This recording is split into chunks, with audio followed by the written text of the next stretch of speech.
4 de agosto. San Juan María Vianney. La santidad tiene una belleza innegable, y de tiempo en tiempo aparece un santo que se gana la admiración del mundo, como Santa Teresita del Niño Jesús o el Santo Cura de Ars. La popularidad de este último es tanto más notable, cuanto que no se le puede rodear tan fácilmente de ese halo de sentimentalismo que algunas devotas indisciplinadas y explotadores sin escrúpulos colocan sobre la cabeza de Santa Teresita del Niño Jesús. La primera dificultad surge ante el rostro duro del cura santo, porque no se puede crear un atractivo superficial ante una cara de Voltaire santificado. La vida de un párroco pueblerino francés es tan desconocida en el extranjero como puede serlo la vida interna en un convento del Carmelo. Juan María Vianney nació en Dardilly, cerca de Lyon, el 8 de mayo de 1786. 3 años después, estalló la Revolución Francesa, y un sacerdote que había jurado la Constitución quedó al frente de la parroquia de Dardilly, de suerte que los padres del futuro santo tenían que asistir a la misa que celebraba, de vez en cuando, algún sacerdote fugitivo.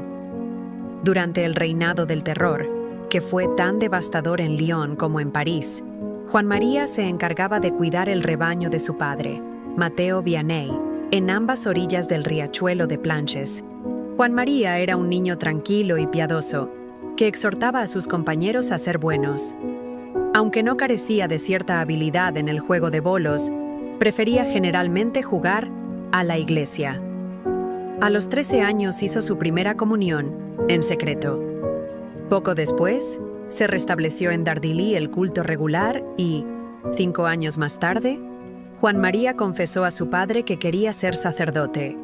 El buen hombre, que no podía pagar los estudios de su hijo, ni deseaba prescindir de sus servicios en el trabajo de la granja, no mostró el menor entusiasmo por el proyecto, de suerte que el joven tuvo que aguardar hasta los 20 años para realizarlo.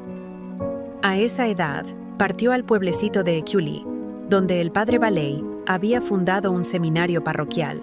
Los estudios le causaron grandes dolores de cabeza, pues carecía de aptitudes para ellos y solo había ido unos cuantos meses a la escuela que se había abierto en Dardilly cuando él tenía 9 años. El latín le resultaba tan cuesta arriba que, durante algún tiempo, tanto Juan María como su maestro creyeron que no lograría aprenderlo. En el verano de 1806, Juan María emprendió a pie una peregrinación al santuario de San Juan Francisco de Regis, que distaba más de 100 kilómetros, para obtener la ayuda de Dios en sus estudios. Durante el camino, vivió de limosna y pidió alojamiento por caridad. La peregrinación no aumentó sus aptitudes para los estudios, pero le ayudó a superar la crisis de desaliento. El año siguiente, recibió el sacramento de la confirmación, que le confirió todavía mayor fuerza para la lucha. En él, tomó Juan María el nombre de Bautista. La gracia del sacramento llegó en un momento muy oportuno, pues esperaba al joven otra prueba muy difícil. En efecto, como su nombre no estuviese incluido en la lista de los que hacían estudios eclesiásticos, fue llamado al servicio militar. El padre Valley intentó explicar el error a las autoridades, y Mateo Vianney trató de conseguir un sustituto para su hijo, pero todo fue en vano y Juan María hubo de presentarse en Lyon el 26 de octubre de 1809. 2 días después, cayó enfermo y fue internado en el hospital, de suerte que el regimiento partió a España sin él. Entonces recibió la orden de ir a reunirse con otro regimiento en Roanne, el 5 de enero por la mañana. Pero, cuando iba en camino, se detuvo a orar en una iglesia y llegó a su destino cuando el destacamento ya había partido. Las autoridades militares le ordenaron que alcanzase al destacamento en Renesson, sin más insignia militar que la mochila. Cuando se hallaba descansando un poco en las montañas de Le Forez, se presentó ante él un desconocido que se echó a los hombros su mochila y le ordenó que le siguiese. Juan quedó tan desconcertado que no discutió la orden y siguió al desconocido hasta una cabaña del remoto pueblecito montañés de Les Noes. Hasta entonces cayó en la cuenta de que el desconocido era un desertor del ejército y que en los bosques de los alrededores se ocultaban otros muchos como él. Juan María comprendió que se hallaba en una situación muy comprometida y no supo qué hacer. Al cabo de unos días de reflexión, decidió presentarse al alcalde de la localidad. El señor Fayot era un hombre bondadoso y de gran sentido común. Haciendo notar a Juan María que ya era técnicamente un desertor, le aconsejó que escogiese el menor de los males y se quedase escondido. Además, tuvo la bondad de buscarle alojamiento en casa de un primo suyo. El escondite de Juan María era un gran montón de heno en el establo. Con el seudónimo de Jerónimo Vincent, pasó 14 meses en Les Noes, entregado al estudio del latín, a la enseñanza de los hijos de su huésped y a colaborar en los trabajos de la granja. Así se ganó el respeto y el cariño de todos. Los soldados estuvieron a punto de echarle mano en varias ocasiones. En una de ellas, cuando se hallaba escondido bajo el montón de heno, el sable de uno de los gendarmes le rozó las costillas. En marzo de 1810, el emperador, con ocasión de su matrimonio con la archiduquesa María Luisa, concedió la amnistía a todos los desertores. A principios del año siguiente, el hermano de Juan María se enroló como sustituto voluntario y el santo pudo volver al pueblo. En 1811, recibió la tonsura y a fines del año siguiente, fue a estudiar filosofía en el Seminario Menor de Verrières. Naturalmente, no se distinguió en los estudios, pero trabajó con tal humildad y tesón que, en el verano de 1813, pasó al Seminario Mayor de Lyon. Ahí se daban todas las clases en latín, y aunque los superiores tuvieron en cuenta las cualidades de Juan María y le facilitaron las cosas todo lo posible, este no pudo dar pie con bola. A fines del primer trimestre, abandonó el seminario y se trasladó a Écully para estudiar bajo la dirección personal del padre Valley. 3 meses después, se presentó al examen y en el oral lo hizo tan mal que los examinadores no pudieron por menos de reprobarle. En consecuencia, no se le podía admitir para el sacerdocio, pero le aconsejaron que intentase conseguir la ordenación en otra diócesis.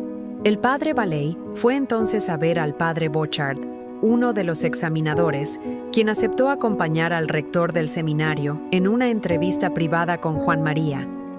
Los dos sacerdotes quedaron muy bien impresionados con la conversación y fueron a presentar al vicario general el caso del seminarista menos sabio y más devoto de Lyon. El padre Courbon, que gobernaba la diócesis en ausencia del obispo, solo les preguntó una cosa: ¿es bueno el señor Vianney?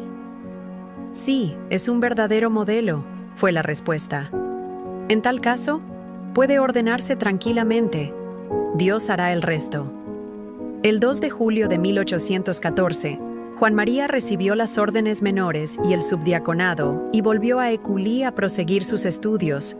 En junio de 1815, 5 días después de la batalla de Waterloo, recibió el diaconado y el 12 de agosto se le confirió el sacerdocio.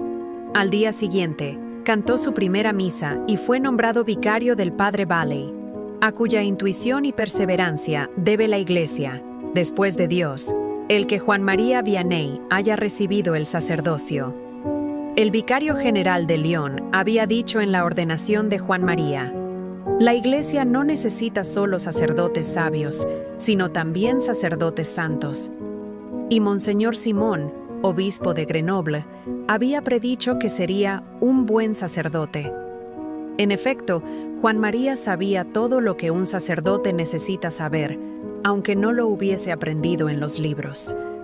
Por ejemplo, por lo que toca a la teología moral, el padre Bochard le había examinado a fondo sobre casos difíciles y el santo había respondido muy acertadamente, basándose en el sentido común, pues la casuística no es más que una aplicación del sentido común.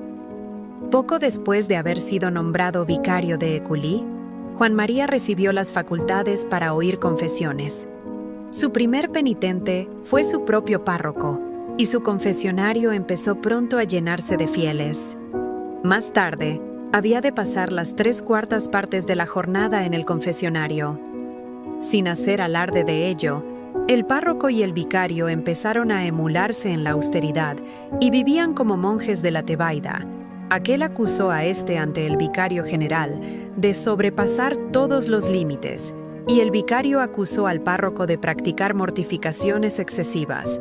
El padre Courbon no pudo menos de sonreír y de manifestar que los fieles de Écully podían considerarse felices de tener 2 sacerdotes que hiciesen penitencia por ellos. En 1817 murió el padre Vallée, cosa que produjo una pena enorme a su vicario. A principios del año siguiente, el padre Vianney fue nombrado cura de Ars-en-Dombes, una remota aldea de 230 almas, que era, en todos los sentidos de la palabra, un verdadero agujero. Se ha exagerado mucho la decadencia espiritual de Ars en la época en que el padre Vianney llegó a la aldea, como se ha exagerado también la ignorancia del párroco. En realidad, la población de Ars no era mejor ni peor que la de cualquier aldea a principios del siglo XX. Ni el vicio ni la inmoralidad se practicaban abiertamente, pero tampoco existía una religiosidad muy pronunciada. Podría decirse que el gran pecado de Ars era, ni más ni menos, el mortal escándalo de la indiferencia en la vida ordinaria. Por lo demás, había varias familias profundamente cristianas, entre las que se contaba la del alcalde y la de la señora del castillo. La señora del castillo era la señorita Garnier Desgaret, Mademoiselle d'Ars, dama sinceramente piadosa, aunque su piedad tenía algo de ostentoso. El nuevo cura, que en realidad no era entonces más que una especie de capellán o vicario aislado, no solo continuó, sino que redobló sus penitencias, sobre todo el empleo de la disciplina. Durante los 6 primeros años, no comió prácticamente nada más que patatas para hacer penitencia por sus débiles ovejas. Los malos espíritus de la impureza, la embriaguez y la injusticia solo se arrojan con el ayuno y la oración. Ahora bien, como el pueblo de Ars no parecía muy dispuesto a orar y ayunar, el santo cura se propuso hacerlo por su grey. Una vez que hubo visitado todas las casas de la localidad y organizado el catecismo de los niños, el padre Vianney decidió emprender a fondo la reconversión de Ars. Para ello se valió del trato personal con los habitantes, de la dirección espiritual en el confesionario y de la predicación. Preparaba cuidadosamente sus sermones y los pronunciaba con naturalidad y fervor. ¿Eran largos los sermones del señor cura?, preguntó Monseñor Convert. Sí, muy largos, y siempre versaban sobre el infierno. Hay quienes dicen que no hay infierno, pero el señor cura era de los que de veras creen en él. Las gentes del lugar estaban demasiado preocupadas por los asuntos materiales y demasiado habituadas a la indiferencia para convertirse de golpe. Por otra parte, en aquella época todavía se dejaba sentir la influencia del jansenismo en la doctrina y los métodos de muchos teólogos y directores espirituales, ortodoxos pero demasiado rigoristas. Así pues, nada tiene de extraño que el cura de Ars haya sido muy estricto. Había en la población muchas tabernas, en las que se gastaba inútilmente el dinero, se practicaba la embriaguez y se charlaba en forma inconveniente. Las 2 tabernas más próximas a la iglesia fueron las primeras en cerrar sus puertas por falta de clientes. Más tarde, desaparecieron otras 2. Cierto que se abrieron luego otras 7, pero todas fracasaron.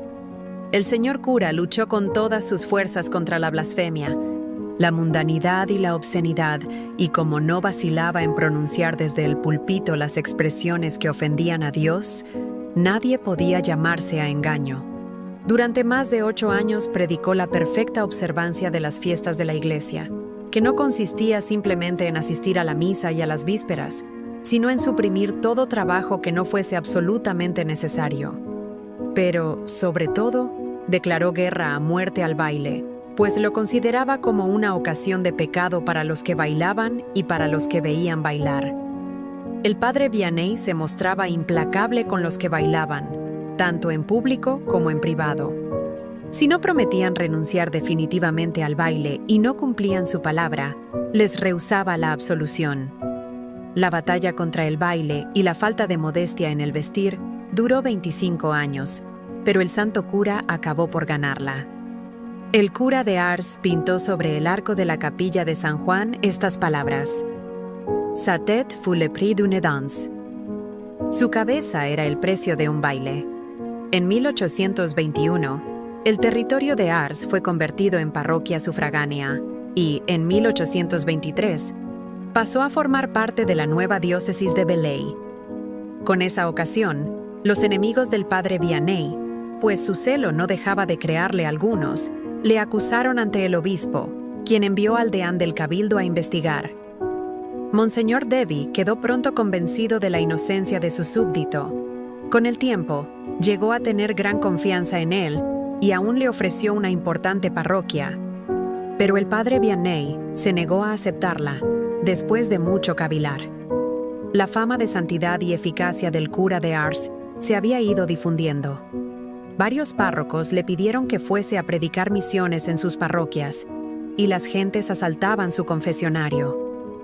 En 1824, el P. Vianney inauguró en Ars una escuela gratuita para niñas, regenteada por Catalina Lasagne y Benita Lardet, a quienes él mismo había enviado a formarse en un convento.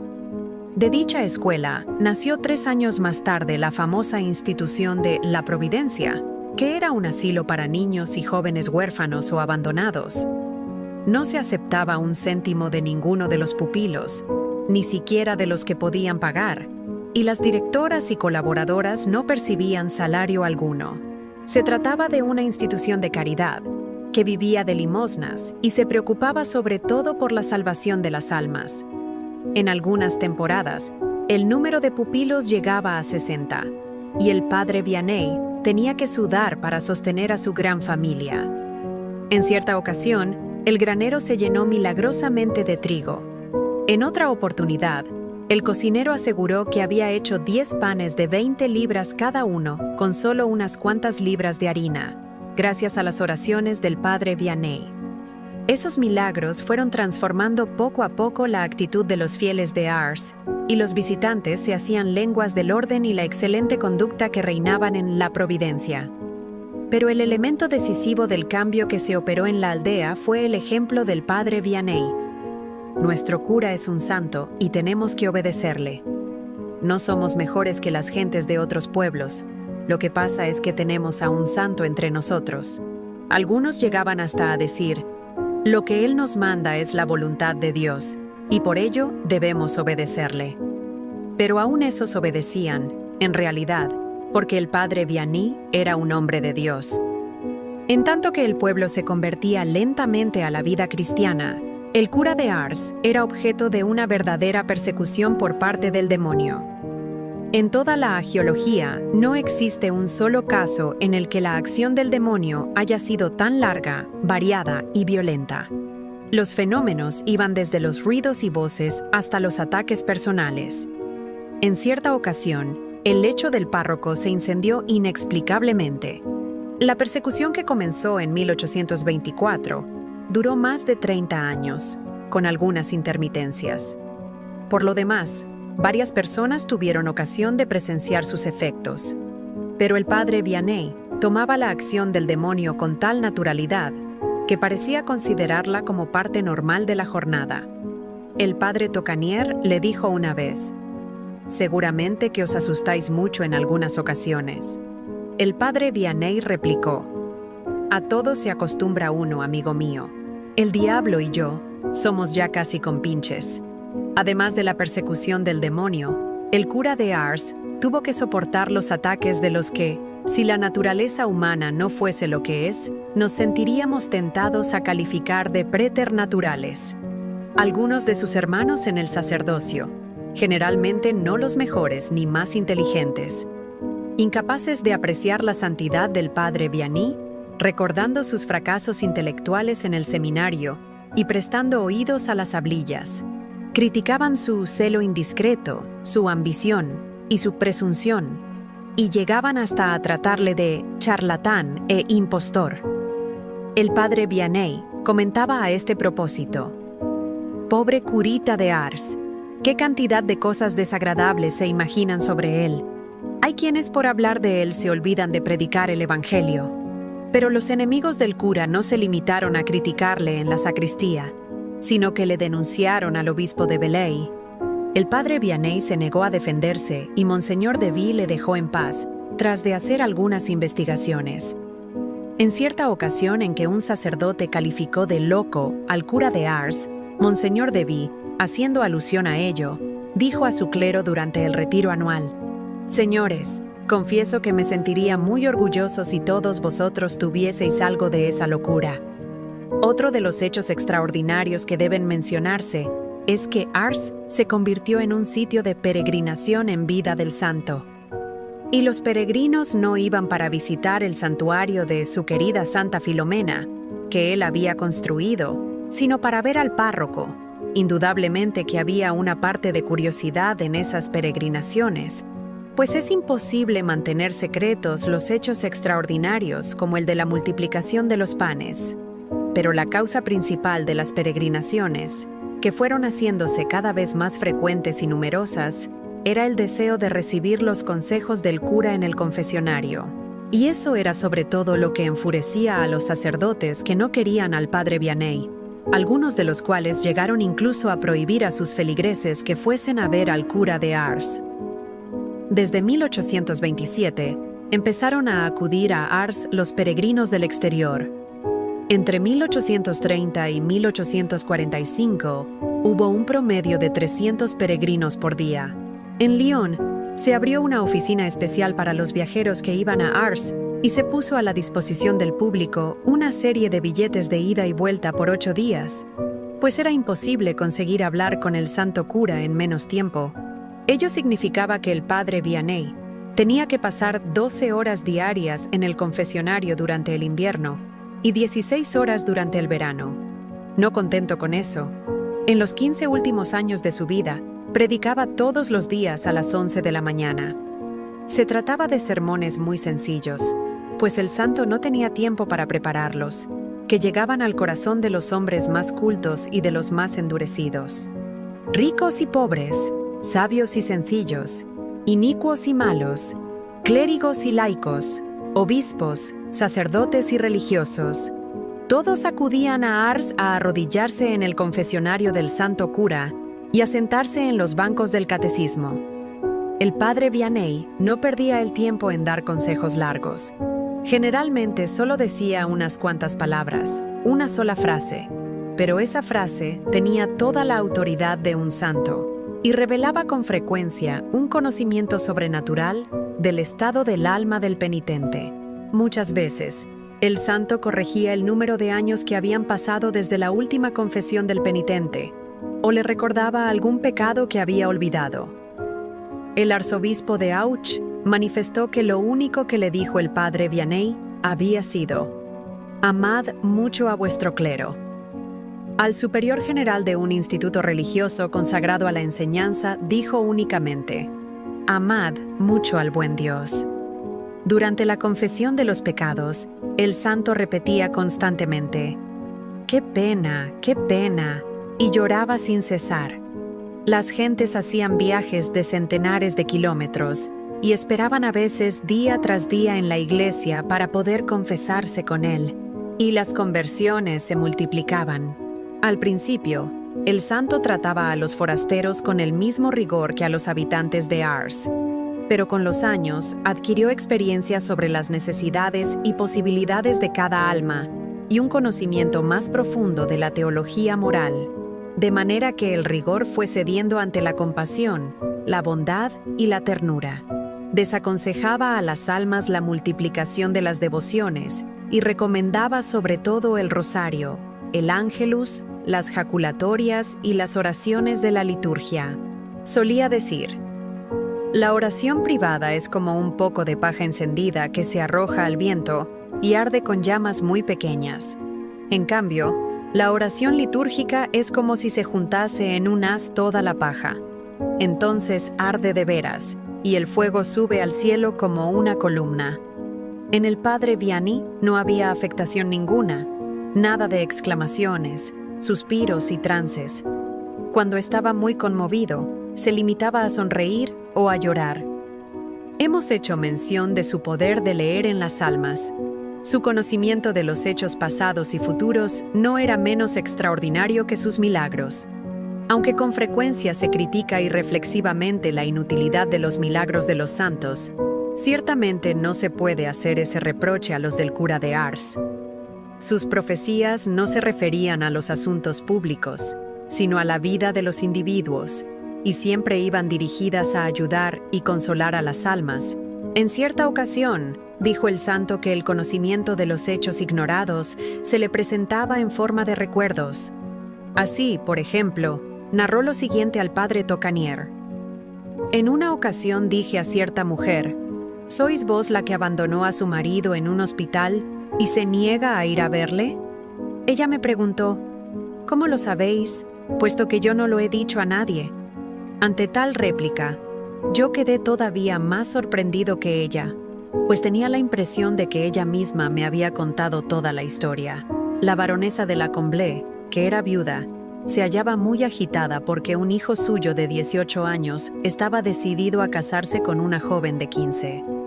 Así pues, decidió ir a consultar al cura de Ars, a quien nunca había visto. Cuando entró en la iglesia, la encontró tan llena de gente que le cruzó por la mente el pensamiento de que nunca llegaría a hablar con el párroco e inició el movimiento para retirarse. Pero súbitamente, el padre Vianney salió del confesionario, se dirigió a la baronesa y le murmuró al oído: «Dejadlos que se casen. Van a ser muy felices». El señor cura dijo a una sirvienta que en Lyon le aguardaba un grave peligro.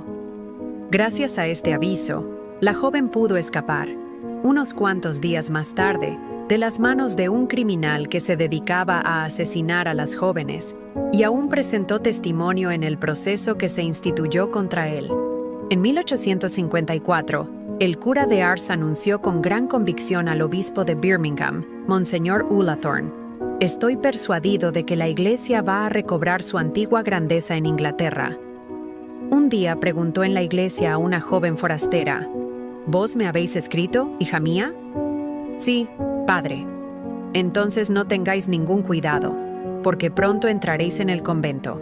La superiora os escribirá dentro de algunos días». Así sucedió. En efecto, aunque el padre Vianney no había dicho una palabra a la superiora, la señorita Henry, que tenía una tienda en Chalon-sur-Saône, fue a Ars a pedir al padre Vianney que rogase por la salud de una tía suya que estaba enferma. El santo le aconsejó que volviese inmediatamente a su pueblo. «Mientras vos estáis aquí», le dijo, «os están vaciando la tienda». En efecto, la joven encontró a su ayudante robando la tienda. Su tía recobró la salud.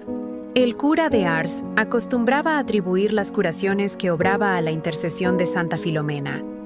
Lo primero que exigía de los que solicitaban un milagro era una fe ferviente, y él mismo practicaba en grado sumo esa virtud cuando creía conveniente pedir un milagro para sostener sus obras de caridad en los momentos difíciles. Pero las profesoras de la escuelita de Ars sabían perfectamente cuál era el mayor de los milagros del santo. Haciendo eco a lo que se decía en otro tiempo de San Bernardo, decían: «La obra más difícil, extraordinaria e impresionante del cura de Ars fue su propia vida». Cada día, cuando el padre Vianney salía de la iglesia a la hora del ángelus del mediodía para ir a tomar en la casa parroquial los alimentos que le enviaban de la Providencia, había personas que querían demostrarle su agradecimiento, respeto y amor. A veces tardaba más de 20 minutos en recorrer el corto espacio que separaba la iglesia de la casa parroquial. Los enfermos de cuerpo y alma se arrodillaban para pedirle que los bendijese y orase por ellos. No solo le tomaban por la mano, sino que le arrancaban trozos de la sotana. Ello constituía una gran mortificación para el sacerdote, quien repetía: «¡Qué devoción tan mal encausada!». Naturalmente, el santo suspiraba por la soledad y la quietud. Sin embargo, por extraordinario que parezca, el buen cura estuvo en Ars contra su voluntad los 41 años que pasó ahí, y toda su vida tuvo que luchar contra su deseo personal de entrar en la Cartuja. 3 veces huyó de Ars. En 1843, después de haber sufrido una grave enfermedad, El obispo y el señor de Garretts tuvieron que emplear toda su diplomacia para hacerle volver. En 1852, Monseñor Chaladón, obispo de Belley, nombró al padre Vianney canónigo honorario, pero hubo que imponerle la museta casi por la fuerza y no conforme con quitarse la vestidura y olvidarla, la vendió por 50 francos que dedicó a una obra de caridad. 3 años más tarde, algunos altos personajes, bien intencionados pero poco acertados, consiguieron que se nombrase al padre Vianney caballero de la Orden Imperial de la Legión de Honor. Pero él se rehusó absolutamente a aceptar la imposición de la cruz imperial y jamás la portó sobre la sotana. Si me presento con esta clase de juguetes ante Dios a la hora de la muerte, Él puede decirme que ya recibí mi premio en la tierra. Verdaderamente no sé cómo pudo ocurrírsele al emperador enviarme esta cruz, a no ser que haya querido condecorarme como desertor. En 1853, el santo cura intentó por última vez huir de Ars. Es conmovedora la narración de su regreso a la parroquia, cuando se le dijo que le aguardaba en ella una multitud de pobres pecadores que le necesitaban. Catalina Lassagne declaró con ingenua sorpresa: seguramente pensaba que esa era la voluntad de Dios. Y tal vez esa era en realidad la voluntad de Dios, que concedió a su siervo unos cuantos años de paz y reposo para que se consagrase de lleno a la contemplación, que ya había producido en él sus más altos frutos de éxtasis y visiones. Es posible que el obispo, Monseñor Chalandón, haya cometido un error al no permitirle renunciar a la cura de almas, pero el padre Vianney no lo consideró así y se consagró con mayor celo que nunca al ministerio. En el año de 1858, más de 100.000 peregrinos fueron a Ars, cuando el párroco era ya un anciano de 73 años, y el esfuerzo que debió realizar para atenderlos acabó con su salud. El 18 de julio de 1859 comprendió que se acercaba el fin, y el 29 del mismo mes se metió en cama para no levantarse más. «Ha llegado el fin de un pobre hombre», declaró. «Mandad llamar al párroco de Jassans». Todavía oyó en el lecho algunas confesiones. Cuando se esparció la noticia de su gravedad, acudieron a Ars gentes de todas partes. 20 sacerdotes acompañaron al padre Beau cuando éste llevó los últimos sacramentos al santo cura, quien comentó: «Es triste recibir la comunión por última vez». El obispo de Belley llegó a toda prisa el 3 de agosto. A las 2 de la madrugada del día siguiente, en medio de una tormenta de truenos y relámpagos, el santo cura de Ars exhaló apaciblemente el último suspiro. Pío XI canonizó a San Juan María Bautista Vianney en 1925 y en 1929 le proclamó principal patrono del clero parroquial.